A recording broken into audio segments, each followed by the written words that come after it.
In January 2024, Cloudflare employee Brittany Pietsch recorded herself getting laid off. It went viral on TikTok with over 20 million views. Now, I made a video on that, and it should appear at the top of this video. So you can check that out if you want to see it first. At the time, a lot of people said how great it was that she made the video. She got lots of likes, and she became a sensation overnight. Unfortunately, for the wrong reasons, in my opinion. So, what's happened since then? Did it work out? Did you get a job? There are some really recent updates that shed some new light on her situation. So, let's figure out what really happened with Brittany Pietsch. First, let's take a look at this TikTok video that she just recently posted on her account. Hey, tears are from constant rejection. I have had so many incredibly promising opportunities come my way the last month, and absolutely none of them have worked out. I have prepared so many. I have prepared so many demos, discovery calls, and it all comes down to I wasn't able to click on the right thing in the demo, or someone else has more experience than me. I just keep going.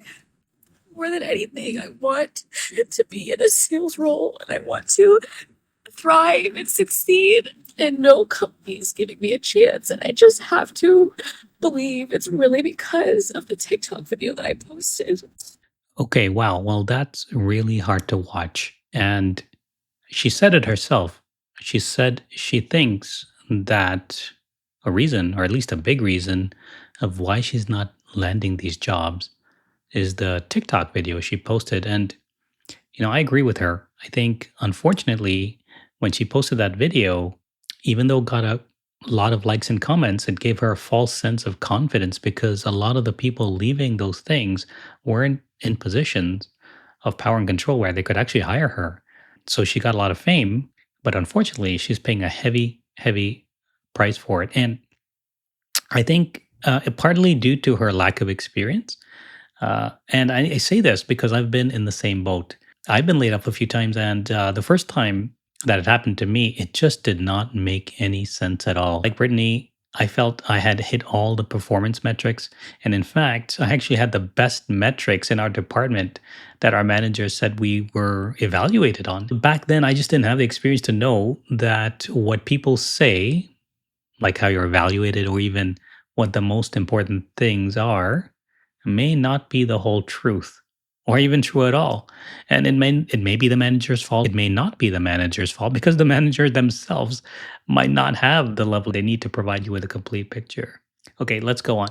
There were so many comments of people saying, oh, no one will ever hire her. She doesn't even know. But all those comments were completely outweighed by everyone telling me that they would hire me in a heartbeat. But when it comes down to it, I don't think companies want to take that risk. And I am the only one suffering and paying the price for that. So I think maybe God is just telling me that this isn't my path. And I'm just not meant to be. I don't know. So consider this my official declaration of trying to make a career, make money in other ways, which includes 100% being my own boss, so I never have to worry about this ever again, because this shit is not for the weak. I've always believed in being outspoken and standing up for what you believe in. I just didn't realize it was going to come with this hefty of a price. If anyone has any ideas or advice on starting your own business or something, I don't know, I would appreciate any help. I've also just not been posting on TikTok because I've been scared that that would prevent me from getting it. So I've been missing out on months of income to pay for my rent or help pay for my rent. And I am now really struggling with money. So I will keep. Okay, wow, still hard to watch. So she's basically thinking about being her own boss at this point in time. And you can see she's actually very conflicted because, on the one hand, she keeps saying that people will say they'll hire her in a heartbeat. And yet, on the other hand, nobody's hiring her. A lot of those people are not in a position to actually make a judgment on whether they'd hire her. There's also the reality that it's just a tough job market out there in tech right now. So that's a factor too. But if you looked at my comments in my previous video, one of the things I suggested is that maybe Brittany should look at the option of being her own boss. Okay, now let's take a look at another recent video that Brittany posted about how she's doing. Hi guys, it's been a while. I have been on a no social media, I had to get away from TikTok break. You guys saw that I was asked to speak at this conference called Transform in Vegas, and like immediately, like literally the next day after I got back from that trip, I just completely broke down. Menti B, as they call it. I've been struggling a lot with my anxiety and been feeling so overwhelmed with the amount of people that have reached out to me and contacted me. And I think I really understood the magnitude of how many people have seen that video and know of me and know about me. And I think I really realized that when I went to that conference, and how many people came up to me, asked to speak with me, asked to take pictures of me, asked to do all of this. And I was so happy to do all of that. But afterwards, I was just like, whoa, like it was a lot. Really kind of made me like, my anxiety has just skyrocketed, and been dealing with like daily anxiety, daily panic attacks. And Okay, well, we'll take a look at the video from the conference she's talking about in just a little bit on the anxiety and mental health. That's absolutely important. She has gone through a lot. And even without going through something like what Brittany did, mental health is very rarely accurately addressed in the workplace. I made another video recently on mental health. And if you want me to make some more videos on these topics, just let me know in the comments. being on TikTok was just all too much, and all just kind of reminded me of how crazy my life has been lately. And I'm having a hard time adjusting. So that's kind of why I've taken a break. But I do have the footage from the session that I did at Transform. And given how unbelievably nervous I was, like literally shaking, I feel really good about how the session went. And I'm definitely going to share some clips of it here pretty soon. Also, I'm blonde now. And anyone knows that when you have a mental breakdown, you change your hair. So that's what happened. Okay, well, in some ways, it's great to see that she's trying to make light of the situation and keep her mind off things by changing her appearance. But let's take a quick look at the video from the Transform conference and see how she did. And I think today, one of the questions that maybe a lot of people have on their mind is, Brittany, why did you record your layoff? So, it was not really for the intention of how it ended up. Not one part of me thought that it was going to blow up in the way that it did.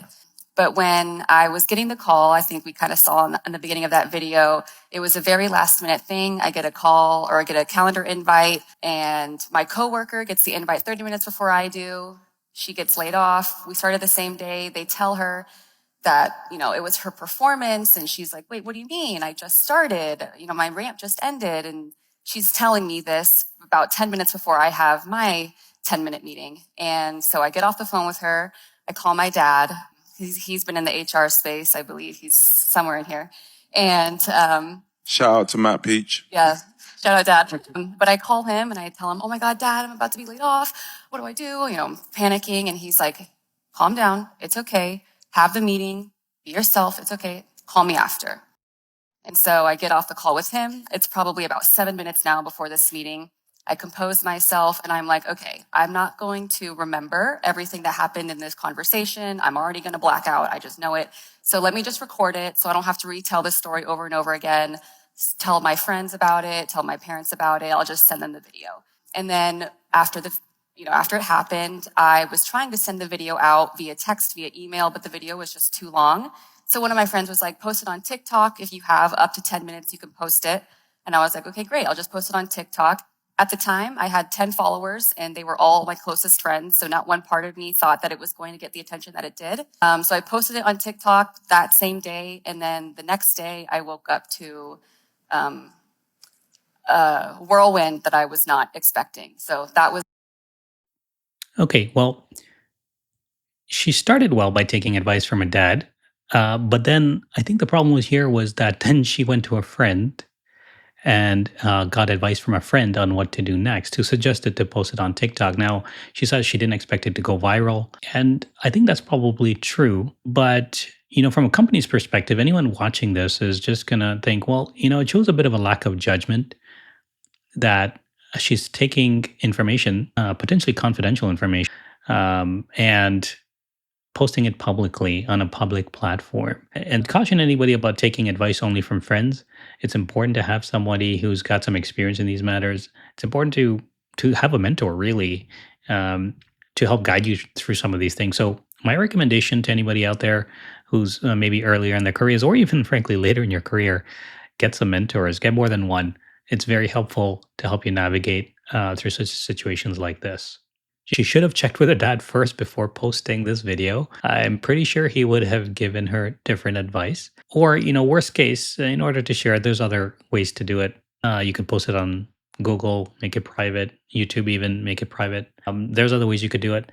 I think posting it on TikTok was a bad move. And it seems like Brittany still thinks she absolutely did the right thing. When we say what's right, the question is, what does that even mean? So what I'm talking about here is I'm talking about what's most likely best for her career in the current environment if she wants to continue in business to business sales in a high tech company. And I think in that context, posting such a video is absolutely the wrong move. And the video itself, from a company's perspective, shows a couple of things. It shows that she had a lack of judgment in posting something publicly about the company.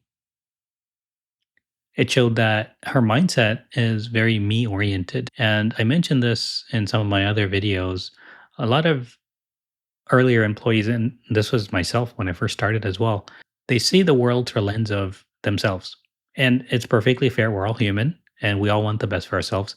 But to really excel in a company, you also need to develop the perspective of being able to see what's happening from others' perspective, including your managers, including the leaders, and their views about what's best, what's right, even what's fair may be very different from yours. And so you need to understand that in order to understand how your actions are going to be perceived.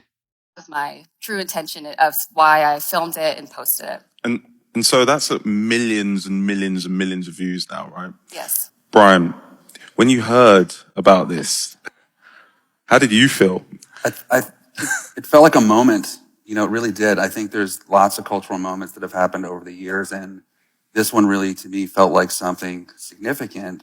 Not just because a layoff was happening, but I think it raised a bunch of themes around expectations between employers and employees. What happens when an action like this takes place? And I think the fact that it's got 25 million views kind of means people, then it's engaging for a bunch of different reasons. Yeah.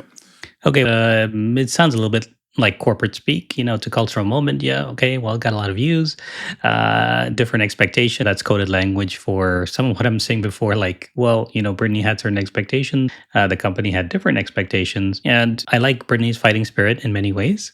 The reality is she's a David going up against a Goliath. And, in the stories, David wins with a sling against a giant. In reality, though, that rarely happens. I remember speaking to a few people instantly and they were like, not sure I would have done that. Now, Brittany also posted another video from the Transform conference she attended, which is the conference for HR individuals and leaders. And she was invited there because she had this moment, this cultural moment, as the previous person said. But let's see what she says about the conference when she's off the stage. Hi, you guys. So I am currently at a conference in Las Vegas right now, and I'm here independently because I was actually asked to speak. And that just happened earlier today, and I'll make a new separate video about it. But I want to share with you guys one of the scariest things that I've heard since I've been here. So this conference is primarily for leaders in the industry. So most of the people that are attending this conference right now are chief people officers, chief HR officers, higher executives that deal with people, which is most companies. And there was a session yesterday that I attended, and it was a chief people officer of a very, very large, I'll just say it. It was a chief people officer of Priceline who said this. And she's on stage and they're talking about the new and the next of work. What does the future of the workforce look like? Return to office is a very big topic of conversation here. And this is what she said.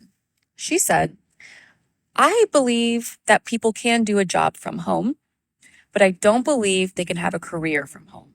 And if I worked at that company and I heard our leader of that company that I'm with say that, like on an all hands meeting, and, they're talking about return to office, and they tell me that, I'm immediately looking for another job.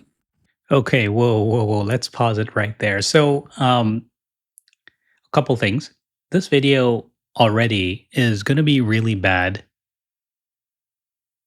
in terms of getting Brittany hired.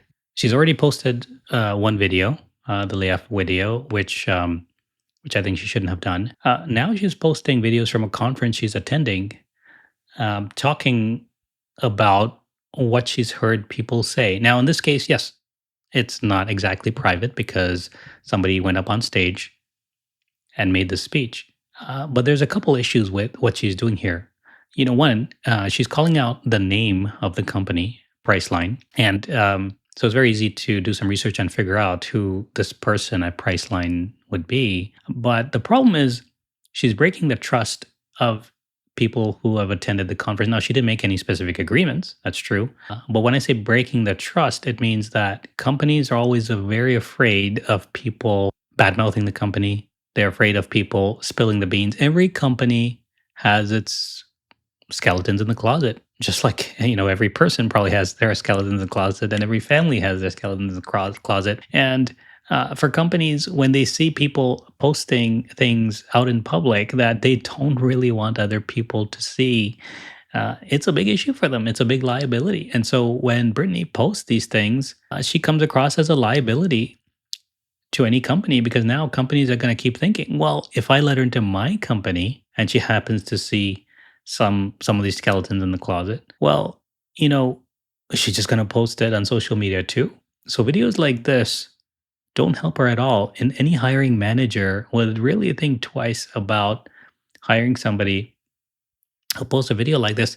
Not only does she put out specific information about who's saying this, but she's also saying, I would just quit immediately. So I'm not saying she doesn't have a reason or she's not justified here. I'm just talking from the reality of the people in power and control, right? So the people in power and control are the executives, are the management of the company, and they're not going to trust her because they're just going to think, well, every time she's exposed to information that could make us look bad, she's just going to do it on social media for fame, for clout, whatever it might be. Now, the other issue with her statements, she basically says she's just going to quit. So every time she has a disagreement with the leadership of the company, does that mean she's just going to quit? Companies just don't want employees that are going to just quit every time they disagree with something at the company. And this is not the job climate to be advertising that you're going to be a finicky employee and quit when you don't agree with something the company wants to do, when you're misaligned with the company. Again, I'm not saying that this is fair. I'm not saying that she's not justified. But there's certain realities you have to navigate if you want to work at a company.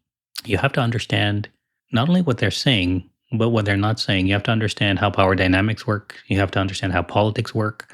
You have to understand the differences between what they say publicly and what they think privately. That to me tells me that you don't believe in my ability to take control of my own career and tell you what works best for me. And as a chief people officer, when I heard that, I was like, where did you get that information from?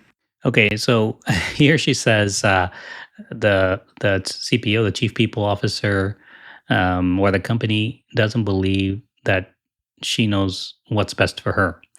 I'll go back to what I said previously, and I think she doesn't have a mindset and a perspective of what's good for the company. So remember that when you work for a company, it has to be a win-win. Ideally, it's not only about her in this case, or not only about me. She has to have a mindset of what the company thinks is best for the company. Ultimately, the company is in a position of power and control if she wants a job there in this economic climate. And so she needs to align with what the company thinks if she wants to work there. And if the company thinks, or if the leadership thinks being in the office is the best approach, then that's the reality. And I'm pretty certain the leadership of the company thinks they understand dynamics of workplace, dynamics of employees better than early level or junior level employees. And I'm not saying that's correct necessarily. I'm just saying that's the way it is. Are you pulling that from your own personal experience?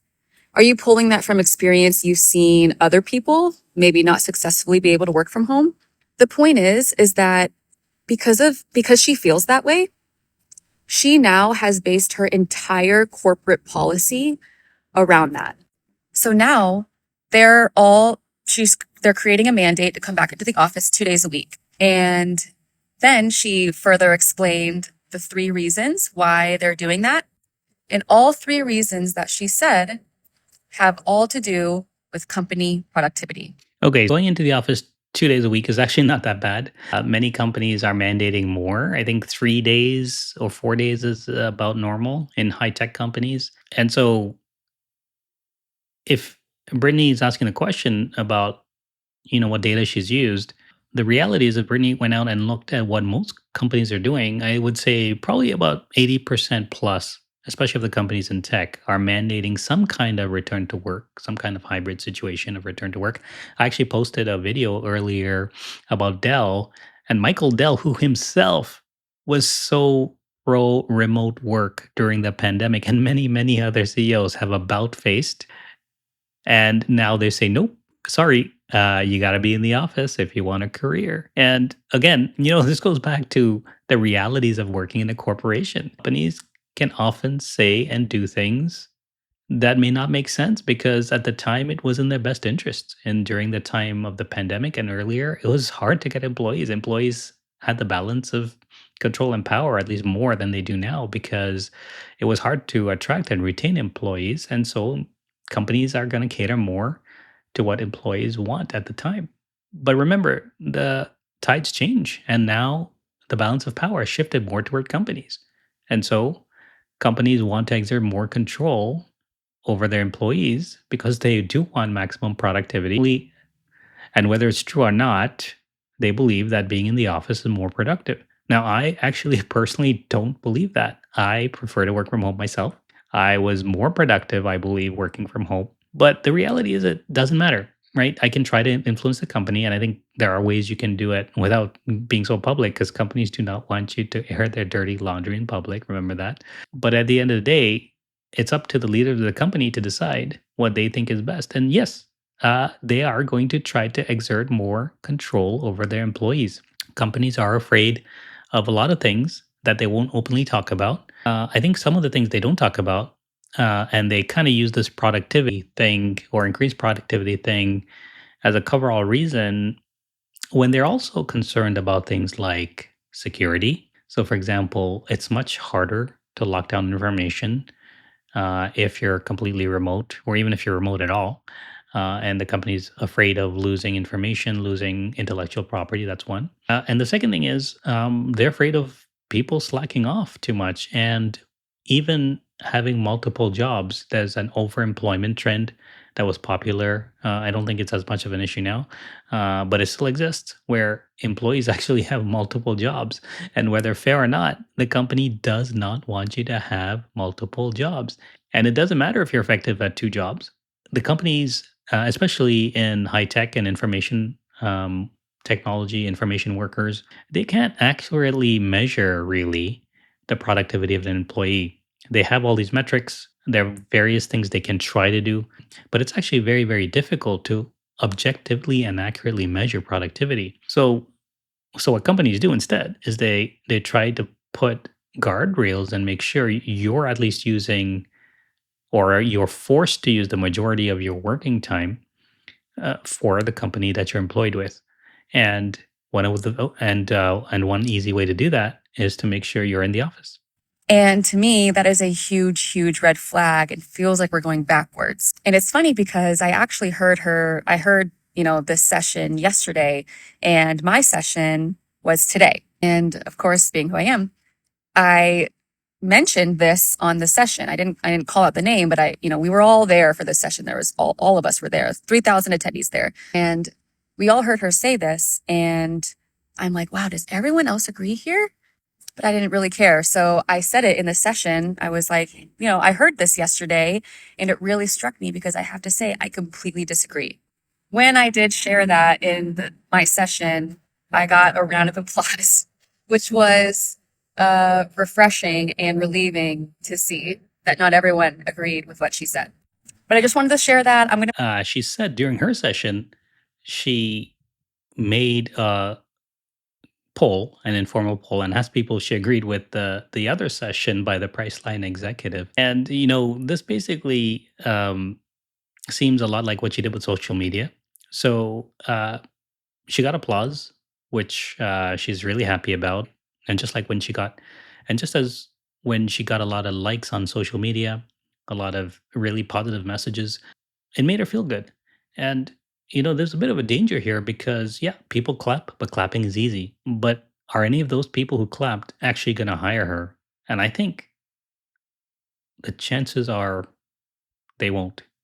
Clapping is easy, hiring her is going to be much harder. And she also put the Priceline executive on the spot. Other executives and other people in the room are also thinking, hey, at every chance she gets, if she can get social recognition, if I make a mistake or if I do something potentially embarrassing, or even if I take a stance that may be good overall but unpopular, then I'm going to have a troublemaker on my hands. And companies, they don't want troublemakers. They want people who are going to fall in line with the company or at least disagree in a more controlled and respectful and discreet way.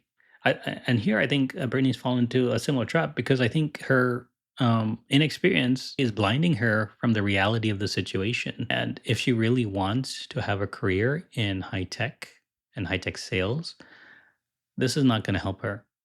Now, of course, if she doesn't want to have a career in high tech sales and she has some other motives here, then it might be fine. So I'm not talking about what's correct, what's morally correct. I'm not talking about what is right in the sense of what's morally justified.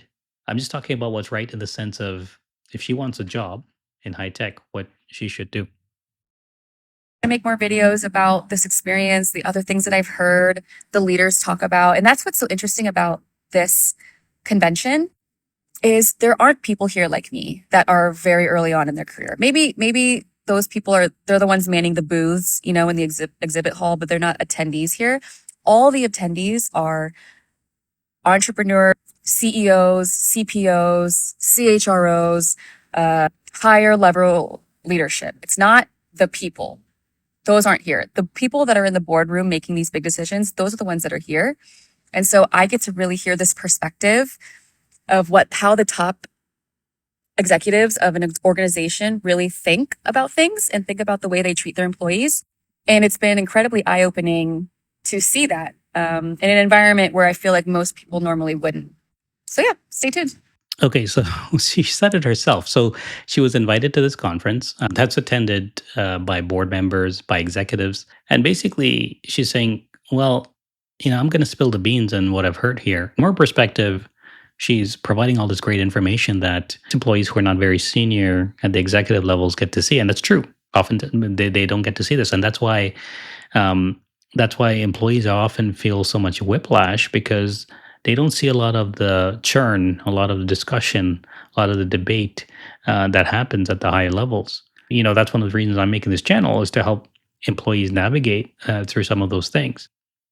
But the problem here is that Brittany's been invited to this place where there's some assumption of trust at a place like this.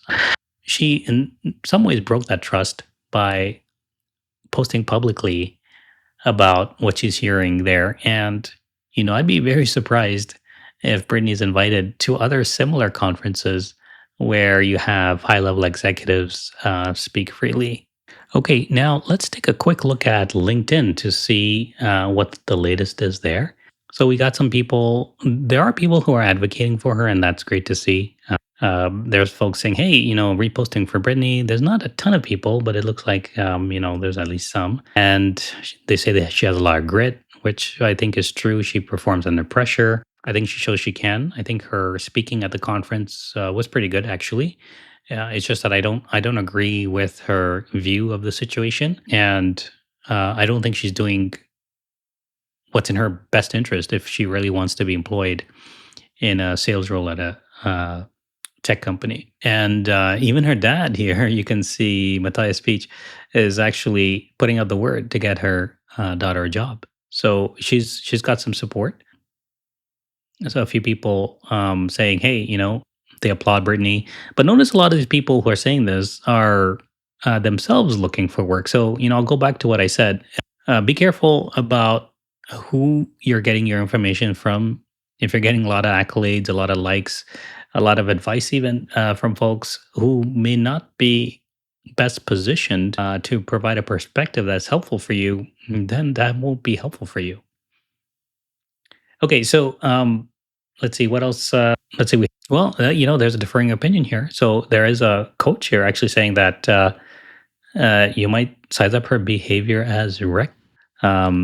She posted on social media the termination process. It was connected on Zoom, and basically the poster is saying, "Well, yeah, she was disrespected, but who hasn't been treated badly at work?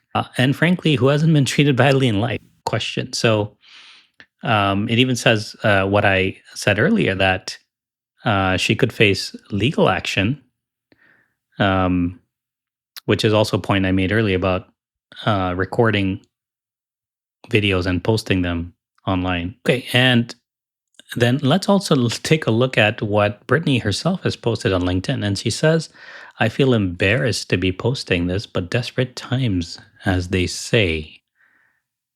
It's been almost 6 months since I was laid off. I think this was last month, so it's actually been more than 6 months now. And she's at her wit's end. She's had such a tough time because she's had to do interviews, presentations, research for companies, and it's beyond what she could have imagined. So I think when Brittany was hired previously, she had a different sense of what it was like to be in tech because she had not gone through some of the really tough times in tech, and many industries move in cycles. So she just assumed what everybody told her at the time was just how things are. She was told a lot of things by different people, including a manager, including her friends, and but those people, I don't think, had a full breadth of knowledge and perspective, and so her worldview, I think, was a bit misinformed.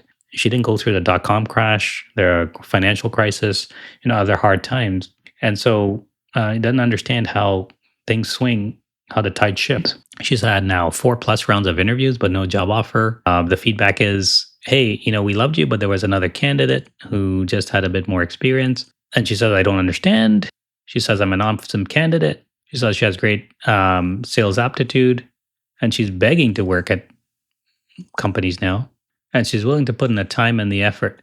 So, when I read this, it's a bit conflicting with what she posted on social media, because here it says, it almost seems like I'm willing to do anything.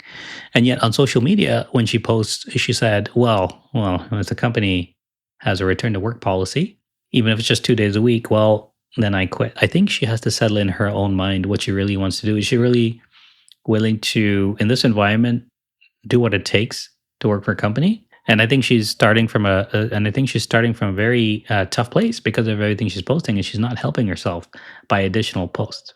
10,000 likes, almost 1,000 comments. But at the end of the day, it doesn't really matter. The question is, who are the people giving her these likes? They're probably friends, acquaintances, people at her level. They may even be hiring managers. But the problem is, when she's getting these rejections from companies, nobody's going to say is like, hey, I thought you were great. But as it went up the chain, and as we talked to the hiring team, well, we found these videos, or somebody knew about these videos you posted, and it was an immediate veto after that. It was an immediate red flag.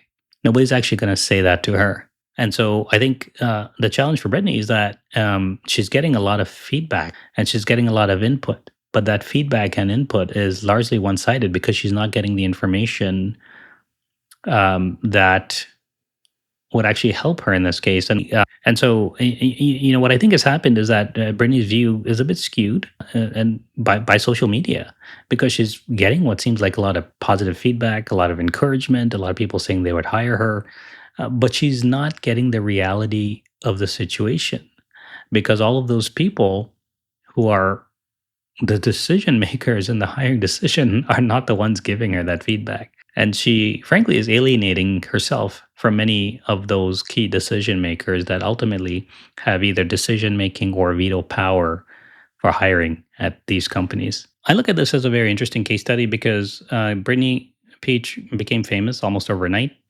She got a lot of support, a lot of encouragement online with social media. But unfortunately, it's been very hard for her to get a job and she hasn't been able to really monetize her fame all that much. So, what could Brittany do at this point? I think if she wants to stay in high tech sales, I think she may have to consider changing her name, frankly, and not posting on social media anymore. Otherwise, she could try working in other industries, changing industries, or even self employment. I think may be a good bet for her. If for someone who wants to do things their own way, for someone who has that kind of drive and ambition, self employment may be the best, although it is also very, very, very hard, harder than working at a job usually. So, what about for the typical employee? What should they do? What takeaways can we get from this? I'd say don't post any company related information on social media unless it's really aligned with the company. If you're aligned with the company, for example, if you're saying positive things about the company, if you're posting maybe videos or tutorials using the company's products, you're presenting it in a good light. Oftentimes, companies are very supportive of those kind of things, and you should always get confirmation by checking with your management and making sure that's not violating any company policies.